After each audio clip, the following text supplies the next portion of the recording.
జయ శ్రీకృష్ణ. శుక్లాంబరధరం విష్ణుం శశివర్ణం చతుర్భుజం ప్రసన్నవదనం ధ్యాయేత్ సర్వ విఘ్నోపశాంతయే.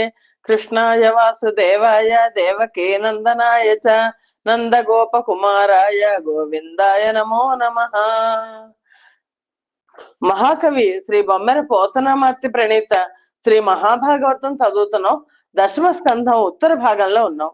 నైమిసారణ్యంలో సౌనకాది మహర్షులకు సూత మహాముని భాగవత గాథలను తెలియజేస్తున్నారు. పరీక్షన్ మహారాజుకు సుఖ మహర్షి భాగవత గాథలను తెలియజేస్తూ శ్రీకృష్ణావతార ఘట్టాలను వివరిస్తున్నారు. చాలా కాలం తర్వాత బలరాముడు నందవ్రజానికి వెళ్లి నందుడితోనూ యశోదాదేవితోనూ 2 నెలల పైన గడిపి వెనక్కి తిరిగి వచ్చాడు. బలరాముడు గోపకాంతలతో కూడి నందమహారాజు రాజ్యమైన రేపల్లలో ఎంతో సంతోషంగా కాలం గడుపుతున్నప్పుడు ఒక సంఘటన జరిగింది అని సుఖ మహర్షి పరీక్షన్ మహారాజుకు తెలియజేశారు. ఆ సమయంలో కరుష దేశపు రాజైన పౌండ్రక వాసుదేవుడు అంటారు, తన దూతను పిలిచి ఈ విధంగా చెప్పాడు. మనుజేశ బల గర్వమున మదోన్మత్తుడై యవనపై వాసుదేవాఖ్యుడనగా నేనొక్కరుడగాక ఇతరులకి నామమలవడునేయని ఎదటు మిగిలి తెగి హరిదా వాసుదేవుడా ననుకొనునట పోయి వలదను మనుచు దూత పద్మాయతాక్షుని పాలికి బొమ్మన్న నరిగి వాడంబుజోదరుడు పెద్ద కొలువు గైకొనియుండ సంకోచ పడక వినుము మహారాజు మాటగా వన జనాభా యవని రక్షింప వాసుదేవాఖ్యనుంది నట్టి ఏనుండ సిగ్గువో దట్టి నీవు. శ్రీకృష్ణ పరమాత్మ ఉన్న రోజుల్లో పౌండ్రక వాసుదేవుడు అని ఒకడు ఉండేవాడు. ఆ పౌండ్రక వాసుదేవుడు నేనే వాసుదేవుణ్ణి అని అన్ని అలంకారాలు శ్రీకృష్ణ పరమాత్మ ఎలా అలంకారాలు చేసుకుంటాడో అన్ని అలంకారాలు అలా చేసుకుని నేనే వాసుదేవుణ్ణి అనేవాడు. పరమాత్మ ఎక్కడికి స్వయంవరానికి వెళ్ళినా అక్కడికి తను కూడా వచ్చేవాడు. ఓ పరీక్షన్ మహారాజా, సుఖ మహర్షి చెప్తున్నాడు, శ్రీకృష్ణుని శౌర్య ప్రతాపాల గురించి చెప్తాను విను. పౌండ్రక వాసుదేవుడు అనేవాడు ఉన్నాడు. వాడు కరుష దేశాధిపతి. శ్రీకృష్ణుని మీద అకారణంగా ద్వేషం పెంచుకున్నాడు. ఈర్ష్య అసూయ. ఆ ద్వేషం పగగా మారింది. శ్రీకృష్ణుడిని జయించాలి అనే కోరిక కలిగింది. పరమాత్మని జయించాలని ఎప్పుడైతే అనుకున్నాడో వాడి అంతం అయిపోయింది. బలగర్వంతో నాకు ఒక్కడికే భూమి పైన వాసుదేవుడు అనే పేరు ఉండాలి, కానీ మరొకరెవ్వరు వాసుదేవుడు అనే పేరుతో పిలువబడకూడదు. నిజానికి వాసుదేవుడు ఇలా అయ్యాడు. కృష్ణ పరమాత్మ వసుదేవుడు కుమారుడు వాసుదేవుడు, కానీ నా పేరు వాసుదేవుడు, ఇంకో వాసుదేవుడు అనేవాడు ఉండకూడదు అని తన దూతని శ్రీకృష్ణ పరమాత్మ దగ్గరికి పంపించాడు. గర్వాతిశయంతో ఏమన్నాడంటే, ఆ దూత వచ్చి కృష్ణుడు తానే వాసుదేవుడిని అని అనుకుంటున్నట్ట, అది తప్పు, ఆ విధంగా అనుకోవద్దని నా మాటగా చెప్పు అని ఆ పౌండ్రకుడు వాడి పేరు పౌండ్రక వాసుదేవుడు అని పెట్టుకున్నాడు అని చెప్పిన ఆ మాటలను దూత ఏమాత్రం మర్చిపోకుండా గుర్తుపెట్టుకొచ్చి శ్రీకృష్ణుడి దగ్గరికి ద్వారకా నగరానికి వచ్చాడు. ఎక్కడి వాళ్ళు అక్కడ ఉంటే సరిపోతుంది, అహంకారంతో ద్వారకా నగరానికి శ్రీకృష్ణుడి దగ్గరికి దూతను పంపించాడు. ఆ సమయంలో శ్రీకృష్ణ పరమాత్మ పెద్ద సభను ఏర్పాటు చేసి అందులో కొలువు తీరి ఉన్నాడు. అయినా పౌండ్రకుడు దూత ఏం సంకోచించలేదు, భయపడలేదు. సభలోకి వెళ్ళి శ్రీకృష్ణుడితో, శ్రీకృష్ణ, నీకు ఒక విషయం చెప్పని మా రాజుగారు నన్ను నీ వద్దకు పంపించారు, శ్రద్ధగా వినాల్సింది. ఈ భూమిని సురక్షితంగా పరిపాలించడానికి పౌండ్రక వాసుదేవుడు ఆయన మా రాజుగారు ఉండగా సిగ్గు లేకుండా నువ్వు పౌండ్రక వాసుదేవుడు ఈ పేరు వాసుదేవుడు అని పేరు పెట్టుకుని ఎలా వ్యవహరిస్తున్నావు అని మా రాజుగారు నిన్ను అడగమన్నారు అని దూత చెప్పాడు. నా పేరును నా చిహ్నము లేపున ధరించి తిరిగే దిది పంతమే ఇంతే పో మది బరికించిన నే పంతమెరుంగు గొల్లడేమిటనైనన్. నా మీద పంతం పెట్టుకున్నావా?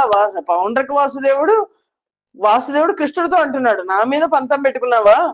లేకపోతే నేను ధరించే శంఖము చక్రము మొదలైన ఆయుధాలు ధరించి తిరుగుతున్నావేంటి? అయినా గోవులను మేపుకునే గోపాలుడు నువ్వు, నీకు పంతం అంటే అసలు ఏంటో తెలుసా? పైగా నా పైన నీ పంతం అన్నాడు. ఇంత నుండి అయిన నిద్రించి దన్నెరింగి నా చిన్నెలెల్ల విడిచి చేరి కొలిచి బ్రతుకు మనము కాక పంతంబులాడిన ఎదురు మనము ఘోర కథనమునకు. ఇక నుంచైనా నీ నువ్వు బతుకు. కృష్ణ పరమాత్మ చెప్తున్నాడు ఆ పౌండ్రక వాసుదేవుడు, నువ్వెవరివో ఏమిటో తెలుసుకో. నీకు నాకు మధ్య తారతమ్యాన్ని గ్రహించు. నీ శక్తి ఎంతటిదో నా శక్తి ఎంతటిదో అర్థం చేసుకో. నాతో సరసమానంగా ధరిస్తున్న ఆ శంఖ చక్రాలను వదిలిపెట్టి నా ఘనతను తెలుసుకుని నన్ను సేవించి బతుకు. నువ్వు అలా కనుక నన్ను కొలిస్తే నేను నీకు జోలికి రాను. ఆ విధంగా చేయకుండా వాదులాడావనుకో యుద్ధ రంగంలో నన్ను ఎదుర్కోవాల్సి వస్తుంది. అప్పుడు నా ప్రతాపం ఏంటో తెలిసి వస్తుంది అని దూత, ఆ పౌండ్రక వాసుదేవుడు మాట్లాడిన మాటలన్నీ దూత శ్రీకృష్ణ పరమాత్మ అన్నాడు. అను దుర్భాషలు సభ్యులు విని ఎండరు మగము సూచి విస్మితులగుచున్ జనులార ఎట్టి క్రొత్తలు వినబడి ఎడు నిజట లెస్స వింటిరేనగన్. ఆ పౌండ్రక వాసుదేవుడు పలికిన, ఆ వాసుదేవుని దూత పలికిన పలుకులన్నీ విని సభ్యులందరూ ఆశ్చర్యపోయారు. ఒకరి ముఖాళ్ళు ఒకళ్ళు చూసుకున్నారు. ఇవాళ ఏంటి ఇలాంటి కొత్త మాటలన్నీ వింటున్నాము, కొత్త కొత్త మాటలు, మీరందరూ ఆ దూత చెప్పిన మాటలు బాగా విన్నారా అని ఒకళ్ళతో ఒకళ్ళు చెప్పుకున్నారు. ఈ రోజుకి శ్రీకృష్ణ పరమాత్మను ఎదిరించి మాట్లాడగల ధీరుడు ఒకడు పుట్టుకొచ్చాడనమాట. పైగా వాడు మన కృష్ణ భగవాను ధరించే ఆయుధాలు ధరిస్తున్నట్ట. ఎంత వింతగా ఉంది. వాడిని శ్రీకృష్ణుడు ఉపేక్షిస్తాడా, ఉపేక్షించడు అని గుసగుసలు పోతున్నారు.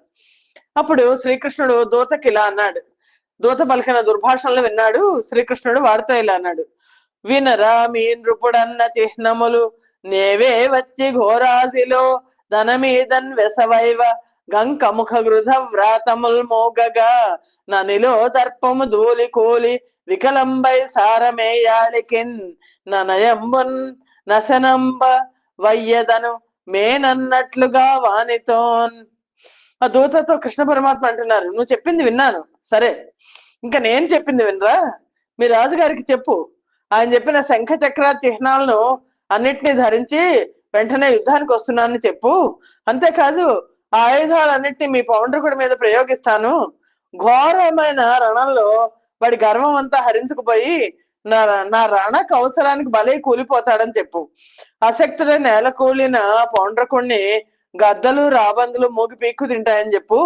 కుక్కలు గుంపులు గుంపులుగా వచ్చి వాడి శవాన్ని ఆహారంగా భుజిస్తాయని నేను చెప్పినట్లుగా మీ రాజుతో చెప్పు, వెళ్ళు అన్నాడు. అని యుద్రేకముగా నాడిన మాటల కులికి వాడుడెందంబు గలగంజని తన ఏలిక కంతయు వినిపించెను నతని మదికి విరసము గదురన్. ఇలా శ్రీకృష్ణుడు చాలా ఉద్రేకంతో చెప్పిన సమాధానానికి పౌండ్రకుడు పంపిన దూత ఉలిక్కిపడ్డాడు, భయపడ్డాడు. అదురుతో గుండె కొట్టుకుంటుంటే పౌండ్రకుడిని చేరి జరిగిన విషయం అంతా చెప్పాడు. దాంతో పౌండ్రకుడికి కృష్ణ పరమాత్మ పట్ల పగ మరింత పెరిగింది. అంటే వినాశకాలే విపరీత బుద్ధి అంటారు కదా, ఆ వినాశకాలం వచ్చింది వాడికి. శ్రీకృష్ణ పరమాత్మ పౌండ్రక వాసుదేవుడి మీదకి దండయాత్రకు వెళ్ళాలని పరమోత్సాహంతో బయలుదేరాడు. రకరకాల ఆయుధాలతో నిండి స్వర్ణకాంతులను విరజిమ్ముతున్న జెండాతో కూర్చబడ్డ సుందర రథానికి మిక్కిలి వేగవంతములైన గుర్రాలను కట్టి సారథి అయిన దారుకుడు యుద్ధానికి సిద్ధమైన రథాన్ని తీసుకొచ్చి శ్రీకృష్ణ పరమాత్మ ముందు పెట్టాడు. శ్రీకృష్ణుడు రథాన్ని అధిరోహించి అతి త్వరితంగా కాశీపట్నాన్ని చేరుకున్నాడు. పౌండ్రకుడు కూడా రణ ఉత్సాహంతో 2 అక్షోహిణీల సైన్యం తీసుకుని రాచనగర్ వదిలి యుద్ధ రంగానికి వచ్చాడు. పౌండ్రకుని మిత్రుడు కాశీరాజు. ఈ కాశీరాజు 3 అక్షోహిణీల సైన్యాన్ని తీసుకుని పౌండ్రకునికి సహాయం చేయాలనే కోరికతో యుద్ధ రంగానికి బయలుదేరాడు. ఆప్త మిత్రుడితో కలిసి రణరంగానికి వస్తున్న ఆ పౌండ్రక వసుదేవుణ్ణి శ్రీకృష్ణుడు చూశాడు. చక్ర గదా శంఖ సార్గాది సాధను కృత్రిమ కౌస్తుభ శ్రీ విలాసు మకర కుండల హార మంజీర కంకణ మణిముద్రిక వన మాలికాంకు ధరళ విచిత్ర పతంగ పుంగవ కేతు జలువందు పీత కౌశేయ వాసు జవనాశ్వ కలిత కాంచన రథారూఢుని రణ కుతూహలుని సన్మణి కిరీటు నాత్మ సమవేషు రంగ విహార కలిత నట సమానుని బౌండ్ర భూనాజు గాంచి హర్ష మిగురొత్త నవ్వె పద్మాయ తాక్షు దంతవాడు నివృత్తుడగుతునడరి. మొత్తం పూర్తిగా కృష్ణ పరమాత్మ లాగా వేషం వేసుకుని వచ్చాడు వాడు. ఆ పౌండ్రక వాసుదేవుడు శంఖం, చక్రం, గద, సారంగం మొదలైన ఆయుధాలను ధరించున్నాడు. కృత్రిమైన కౌస్తుభమణితో ఒప్పుతున్నాడు. పరమాత్మ మెళ్ళలో కౌస్తుభమణి ఉంటుంది కదా, ఆ మకర కుండలాలతో, వివిధ హారాలతో, కంకణాలతో, కాలి అందలతో, మణికిరీటంతో, ఉంగరాలతో, పీతాంబరంతో, వనమాలతో తనలాగా అలంకారం చేసుకున్న ఆ పౌండ్రకుణ్ణి శ్రీకృష్ణ పరమాత్మ తేరిపార చూశాడు. జవనాశ్వములతో కట్టబడిన బంగారు రథం మీద మెరుస్తున్న గరుడ కేతనాన్ని చూశాడు. ఆ రథం పైన ఎక్కి తనతో యుద్ధం చేయాలనే కుతూహలంతో మిడిసిపడుతున్న రంగస్థల కృష్ణ వేషధారిట. నాటకాల్లో కృష్ణుడి వేషం వేస్తుంటారు కదా, అలా వేషధారిలాగా ఉన్నట్టు ఈ పౌండ్రక వాసుదేవుడు ఉన్న పౌండ్రకుడిని చూసి శ్రీకృష్ణుడు ఆపుకోలేక పెద్దగా నవ్వాడు. ఎందుకంటే నాటకాలు వేసి కృష్ణ పరమాత్మ లాగా తను తయారయ్యాడు. తన వేషం చూసి శ్రీకృష్ణుడు నవ్వదండడంతో పౌండ్రకుడికి చాలా కోపం వచ్చింది. ఆ కోపంతో విజృంభించాడు. పరిఘ శరాసన పట్టిస శరముద్గర ముసల కుంత చక్రగద తోమర భింది పాల శక్తి చురికాసి ప్రాస పరసు స్థూలముల వ్యసన్. ఆ పౌండ్రకుడు ధనుర్బాణాలు ధరించి శ్రీకృష్ణుడిపై బాణవర్షం కురిపించాడు. ఇనపగట్ల గుదియను, అడ్డకత్తిని, ముద్గరాన్ని, ముసలాన్ని, కుంతాయుధాన్ని, గదను, చక్రాన్ని, తోమరాన్ని, బాకును, చురకత్తిని, శక్తిని, గండ్రగొడ్డల్ని, శూలాన్ని వెంటనే కృష్ణ పరమాత్మ మీద ప్రయోగించాడు. పరువడి వైచినందనుజ భంజనుడంత యుగాంతకాల భీకర మహితోగ్ర పావకుని కైవడి నేచి విరోధి సాధనోత్కరములనొక్కటన్ శరనికాయములన్ నిగిడించి త్రుంచి భాస్వరగతి నొత్తే సంచలిత శాత్రవ సైన్యము పాంచజన్యమున్. ఆ వేగంగా వస్తున్న ఆయుధాలని అన్ని ఆయుధాలు వేసేసాడు వాడు.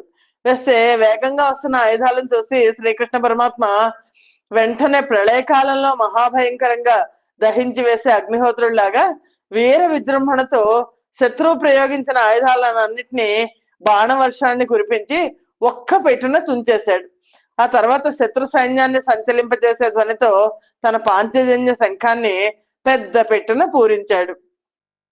వారుని ఎల్కతో గినిసి వారి జనాభుడు వారి సైన్యముల్ మారి మసంగినట్లు నురు మాడిన బీనుగు వెంటలై వెసందేరులు వ్రాలే నస్వములు ద్రెళ్ళే గజంబులు మ్రొగ్గే నద్భటుల్ దారిని గోలిరిట్లు నిరిదప్పిచనన్ హతశేష సైన్యముల్. ఆపశక్యం కాని కోపంతో శ్రీకృష్ణ పరమాత్మ విజృంభించి యుద్ధ భూమిలో ఉన్న సమస్త శత్రు సైన్యాన్ని హతం చేశారు. రణరంగం అంతా పీనుగు పెంటలతో నిండిపోయింది. వెంటనే రథాలు విరిగి పడిపోయినాయి, గుర్రాలు కూలై, ఏనుగులు నేలను కత్తుకున్నాయి, కాల్బలం అసువులు విడిచింది.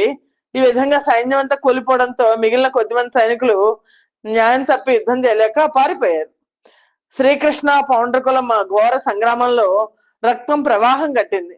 మృత సైనికుల మాంసం బురదగా మారింది. నడవడానికి అశక్యంగా ఏర్పడింది.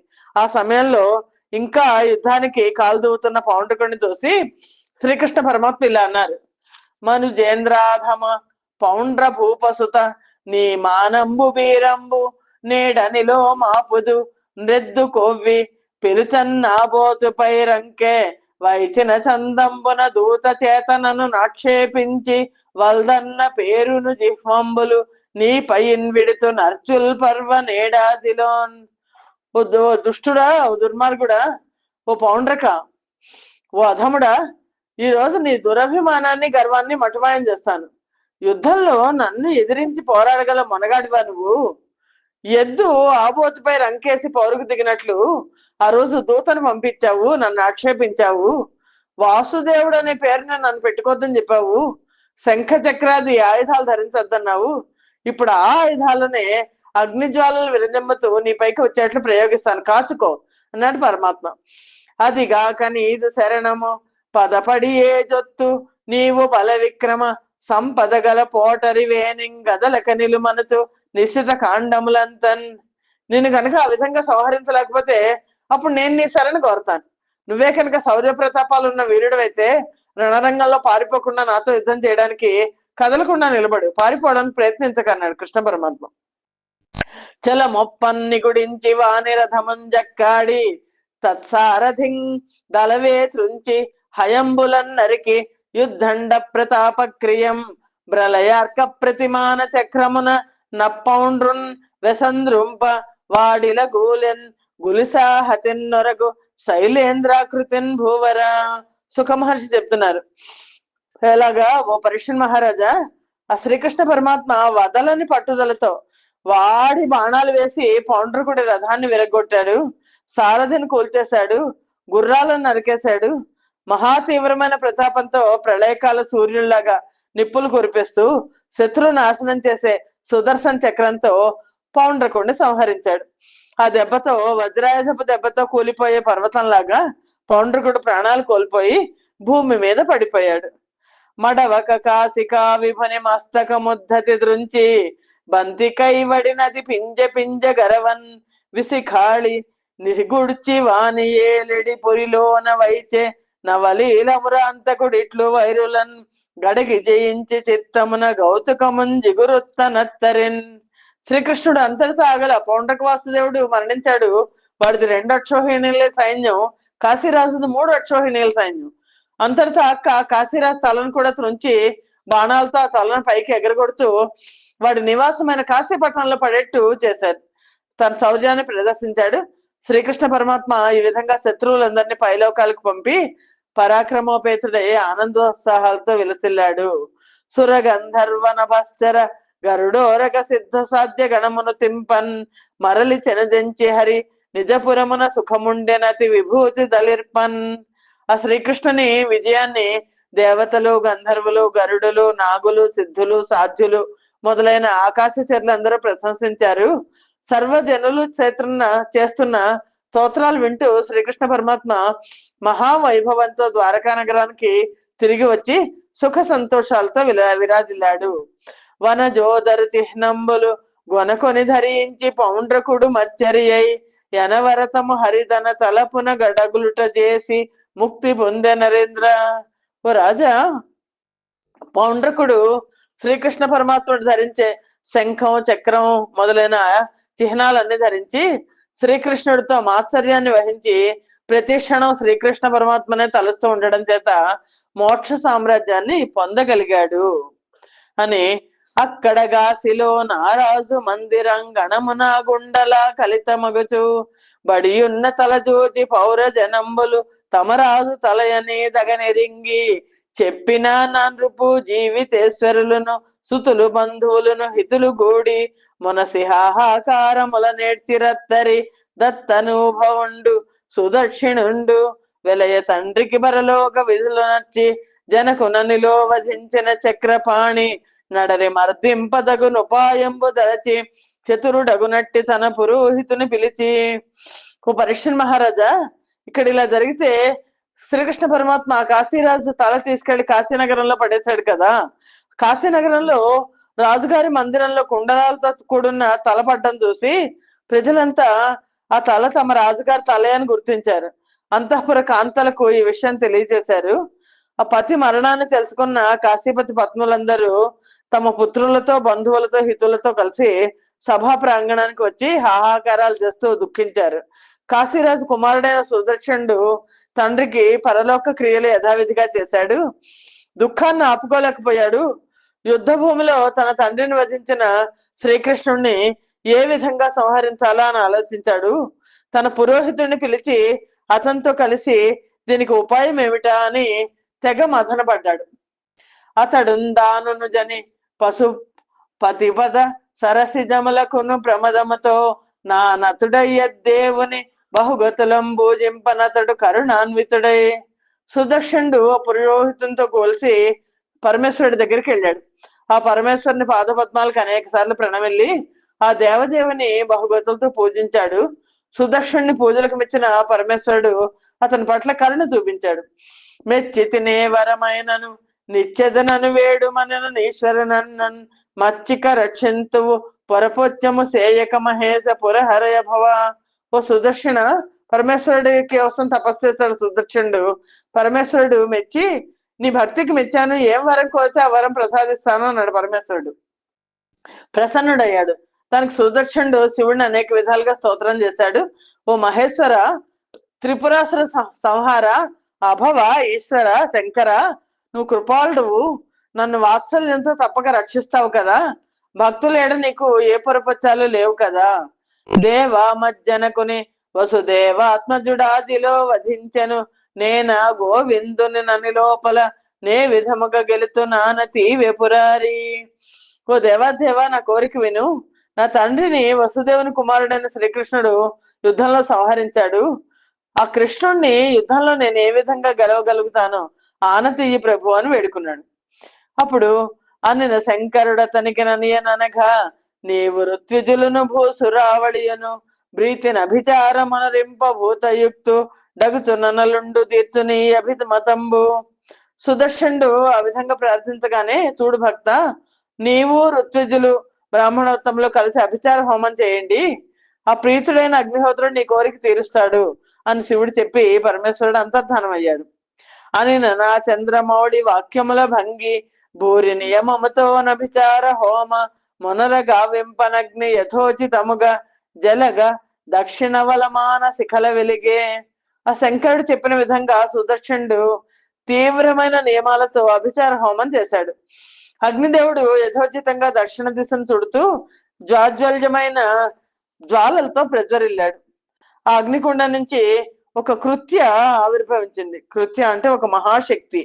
ఆ కృత్య ఎర్రని గడ్డంతో వెంట్రుకలతో ఉంది. పిడుగుల లాంటి కఠినమైన పొడవాటి కూరలతో, కళ్ళలో నిప్పులు కురిపిస్తూ ముడివడిన కనుబొమ్మలతో, జేవురించిన ముఖంతో, అతి భయంకరమైన ఆకారంతో ఆ కృత్య బయలుదేరింది. ప్రతిదినం ప్రాణులను సంహరించిన రక్తంతో ఎర్రబడిన మృత్యుదేవత చేతిలోని కత్తిలాగా కనిపిస్తున్న నాలుకతో పెదవుల అంచులను తడుపుతూ అగ్నిజ్వాలలాగా మహాభయంకరంగా ఉన్న శూలాన్ని చేతిలో పట్టుకుని లోకాలు దద్దరిల్లేటట్లు పెద్దగా అరుస్తూ తాడి చెట్టంత పాదాల ఒత్తిడితో పైకి ఎగురుతున్న దుమ్మి ధూళి ఆకాశాన్ని మింగుతున్నాయా అన్నట్లు నడుస్తూ భూతగణాలు సేవిస్తుంటే కళ్ళ నుంచి వెలువడుతున్న భయంకరమైన జ్వాలలతో దిక్కులను మండిస్తూ నగ్న వేషధారి అయి కృత్య అతివేగంగా శ్రీకృష్ణుడి నగరానికి వచ్చింది. అగ్నిలా మండుతోంది, నగ్నంగా ఉంది. భయంకరంగా వస్తున్న కృత్యం చూసి ద్వారకావాసులందరూ భయపడిపోయారు. భీతులై ఆ దావాగ్నిని చూసి భయపడి పారిపోయే అడవి జంతువులాగా పరిగెత్తి అభ్యంతర మందిరంలో జూదం ఆడుతున్న శ్రీకృష్ణుడి దగ్గరికి వచ్చారు. రక్షించు రక్షించు అని మొరపెడుతూ. మన నగరాన్ని దహించడానికి పెద్ద పెద్ద మంటలతో ప్రళయాగ్ని వచ్చింది, శ్రీకృష్ణ నువ్వే మమ్మల్ని కాపాడాలి అని ప్రార్థించారు. అలా ఆర్తితో వచ్చిన పుర ప్రజల భయాన్ని పొగడుతూ శ్రీకృష్ణుడు, మీరేమీ భయపడకండి, నేనున్నాను కదా అని ధైర్యం చెప్పి దివ్య దృష్టితో ఏం జరిగిందో తెలుసుకున్నాడు. సుదర్శనుడు పంపిన మహాకృత్యాన్ని వధించాలి అని నిశ్చయించుకున్నాడు. వెంటనే తన పక్కనే ఉన్న దివ్యాధమైన చక్రాన్ని చూశాడు. భీమమై బహుతీవ్ర ధామమై హతరి పుస్తోమమై సుమహితోద్దామగుచు జండమై విజిత మార్తాండమై పాలిత జాండమై విజయ ప్రకాండమగుచు దివ్యమై నిఖిల గంతవ్యమై సుజన సంభావ్యమై సద్భక్త సేవ్యమగుచు నిత్యమై నిగమ సంతుత్యమై వినమిత దిత్యమై నిర్జిత దైత్యమగుచు విలయ సమయ సముద్భూత విపుల భాస్వ దళికలోచన నల సహస్ర ఘటిత పటు సట జ్వాలిక చెటుల సత్వ భైద చక్రంబు కృత్యపై పంపే శౌరి. ఆ సుదర్శన నామ చక్రం శ్రీకృష్ణ పరమాత్మ కృత్యం సంహరించాలని సుదర్శన చక్రం వైపు చూశారు. ఆ సుదర్శనం అనబడే చక్రం మహాభయంకరంగా తీవ్రమైన అంచులతో శత్రు సమూహాన్ని చీల్చి చెండాడేదిగా మహామహిమాన్వితంగా ప్రకాశిస్తోంది. చెండ ప్రచండమైన కాంతితో సూర్యమండలాన్ని జయించిందా అన్నట్లుంది. బ్రహ్మాండాన్ని పాలిస్తూ విజయ పరంపరలతో దివ్యాతి దివ్యంగా శోభిస్తోంది. సమస్త దిగంతాల వరకు ప్రయాణించగలిగి సజ్జనుల చేత గౌరవించబడుతోంది. భక్తాగ్రగణ్యుల చేత స్తోత్రం చేయబడుతోంది. వేదాంగాల చేత స్తుతించబడుతోంది. దేవతల చేత నమస్కరించబడుతూ రాక్షసులను జయిస్తూ శాశ్వతమైన కీర్తితో విరాలు జిల్లుతోంది. శ్రీకృష్ణ పరమాత్మ అలాంటి ఆ ప్రళయ వేళలో త్రినేత్రుడి అగ్నినేత్రం నుంచి బహిర్గతమయ్యే సహస్ర జ్వాలలు సమాహారంతో శక్తివంతమై సర్వులకు భయాన్ని కలిగించే ఆ సుదర్శన చక్రాన్ని సుదక్షిణుడు ప్రయోగించిన కృత్య మీదకు పంపించారు. అప్పుడు ప్రళయకాలంలో నినదించే మేఘ సమూహం యొక్క ఉరుముల ధ్వనులను ధిక్కరిస్తూ వినడానికి మహా కష్టంగా చెవులు చిల్లులు పడేట్లు చాలా పెద్దదైన కహకహ ధ్వని చేస్తూ బ్రహ్మాండ భాండాన్ని అంతటినీ దుస్సహమైన తన ధ్వనితో నింపేస్తూ సుదర్శన చక్రం బయలుదేరింది. తన నుండి వెలువడుతున్న అగ్నిజ్వాలలు మింటినంటి వెలుగులు చిమ్ముతూ చిటపట ధ్వనులతో నిప్పురవ్వలు కురిపిస్తూ భీభత్సంగా నడుస్తున్న చక్రాన్ని చూసి సమస్త దేవతా సమూహం జయ జయధ్వానాలు చేశారు. చూడశక్యం కానటువంటి అనంతమైన తేజస్సుతో ఆ చక్రం ఆ కృత్యను సమీపించింది. చక్రాన్ని చూసి భయపడకుండా, జాగు చేయకుండా కంటగిస్తూ చక్రం మీద పడబోయింది కృత్య. అప్పుడు చక్రం సుదర్శనాయుధం ఆ కృత్యాన్ని ద్వారకా నగరాన్ని నుంచి గెంటేస్తూ వెంటబడి అగ్ని జ్వాలలు కురిపించింది. ఆ మంటల వేడికి తట్టుకోలేక ఆ కృత్య తన రౌద్రాన్ని విడిచిపెట్టి తిరుగు ముఖం పట్టింది. కాశీపట్నంలోకి ప్రవేశించి అక్కడున్న పౌరులందరూ హడిలిపోయేట్లు రోష భీషణాకారంతో సుదక్షుణ్ణి సమీపించింది. అతని చేత అభిచార హోమం చేయిస్తున్న ఋత్విక్కులను కూడా దగ్ధం చేసి పారేసింది. అంతటితో ఊరుకోలేదు. కాశీపురిలోని గోపురాలను, వివిధ వస్తువులను, వాహనాలను, మేడలను, ప్రాకారాలను, కోట బురుజులను ఒకటేంటి అన్నిటినీ భస్మం చేసేసింది. కాశీ నగరమే భస్మమైపోయిందా అన్నట్లు చక్రం తన రౌద్రాకారంతో వీర విజృంభణ చేసింది. కొంతసేపటికి తృప్తి పొంది తన వీర విహారానికి దేవతలందరూ ఆశ్చర్యపోతుండగా దివ్య కాంతులతో పరిసర ప్రాంతం అంతా ప్రకాశింపజేస్తూ తిరిగి వచ్చి శ్రీకృష్ణుని పక్కనే నిలిచి ఆ పరమాత్మని సేవిస్తూ ఉండిపోయింది.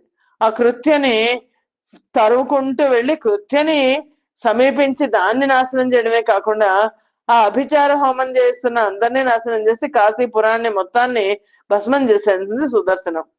మురరిపు విజయాంకితమగు చరితము సద్భక్తి తగిలి చదివిన వినినన్ దురితముల బాసి జనులిహ పర సౌఖ్యములు అతని చేత పడ ఎదురతిప. ఓ పరీక్షన్ మహారాజా, కోపము క్రోధంతో విర్రవీగే వాళ్ళ దుస్థితిని తెలిపే ఈ గాథను అర్థం చేసుకుని దాన్ని అదుపులో ఉంచుకోవాలి. కోపాన్ని క్రోధాన్ని ఈ విధమైన ప్రబోధం తెలియజేసే ఇది శ్రీకృష్ణుని పౌండ్రక వాసుదేవుడిని వధించడం అనే గాథను, విజయ గాథను ఎవరైతే భక్తితో చదువుతారో వింటారో వారందరికీ ఇహలోక సౌఖ్యాలు పరలోక సౌఖ్యాలు కూడా లభిస్తాయి. ఆ భక్తులు పరమాత్మని కృపకు పాత్రులవుతారు అని చెప్పిన సుఖయోగి మాటలకు రాజయోగి అయిన పరీక్షన్ మహారాజు ఈ విధంగా అన్నారు. మునీంద్ర, అనంతుడు అప్రమేయుడు కదా మహాత్ముడు బలరామదేవుడు వెనక్కి ఇచ్చుంటాడు కదా, ఆయన చేసిన అద్భుత కార్యాలు మీరు చెప్పండి అని. అంటే అప్పుడు సుఖ మహర్షి బలరాముడు ద్వివిధుడు అనే వానరుణ్ణి సంహరించే కదా అని తర్వాత దాంట్లో చెప్తున్నారు. ఈ సంచికి ఇక్కడ ఆపుదాం. స్వస్తి ప్రజాభ్య పరిపాలయంతాం న్యాయేన మార్గేణ మహిమహీస గోబ్రాహ్మణేభ్య శుభమస్తు నిత్యం లోకా సమస్తా సుఖినో భవంతు. సర్వం శ్రీకృష్ణార్పణమస్తు. యదక్షర పదభ్రష్టం మాత్ర హీనంతే యద్భవేత్ తత్సర్వం క్షమ్యతాం దేవ. నారాయణ నమోస్తుతే. శ్రీమన్నారాయణ నమోస్తుతే. జయ శ్రీకృష్ణ.